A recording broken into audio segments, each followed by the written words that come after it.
Boys don't write in journals unless it's court-ordered. At least this is what I figured. I have nothing to say. I'm not allowed to have nothing to say. Except on Tuesdays when I go see Mrs. Bainbridge, who calls me Tim instead of Timothy. I sit on her squishy couch, my mouth sealed shut, my eyes burning holes in the leaves of all of her plants. She says I can call her Maureen, but who would want to be called Maureen? Adjudicated delinquent. I had to look up how to spell that 3 times. I don't feel like a delinquent, and I don't know what adjudicated means, even after looking it up. Sounds like a kung fu move.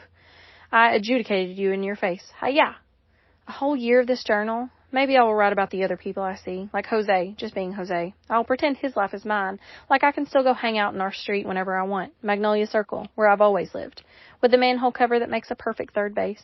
Week 2. How do you let yourself become a probation officer? Is there a school for that, a diploma? Congrats, James, you have graduated and are now a complete tool. James recommends not writing any more of the things like the last thing. Otherwise, the judge will get mad. Who knew my probation officer could read my journal? I would like it on record that this isn't fair. Do you hear me, James? Do you hear me, Mrs. Bainbridge? Do you hear me, Judge? A personal journal is very crowded with so many eyes. James on Monday, Mrs. Bainbridge on Tuesday. School every day, home every day. Nowhere else unless Mom is with me. That's the schedule journal. Got it? It's pretty simple, like a court-ordered cage with a mom-shaped lock. You better take this journal seriously, James told me Monday, or they'll throw you in juvie so fast your head will spin. As if my head isn't already spinning. Even that day, weeks ago, I'd lost my head. Everything foggy and frosty, everything a dwarf name from a fairy tale that doesn't exist. I remember I was so tired, so tired. Levi had been sick the night before, one of those nights with no nurse at home to help. Mom had her hands full, and I did too. Levi was bad sick.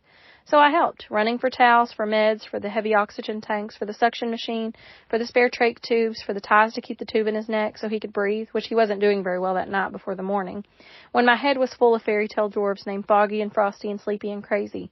I will never know what I was thinking when I stole that wallet because I wasn't thinking. I wish everyone would stop asking. There is no what when there is no thinking. There just ising. Things happen. Things happened. Just like that. Snap. It is what it is. It was what it was. So stop asking. I was trying to help, that's all. But it was the opposite of help, and I know that now. I'm not sorry, though, if you're wondering. I'm just sorry I got caught, because it would have helped. It would have.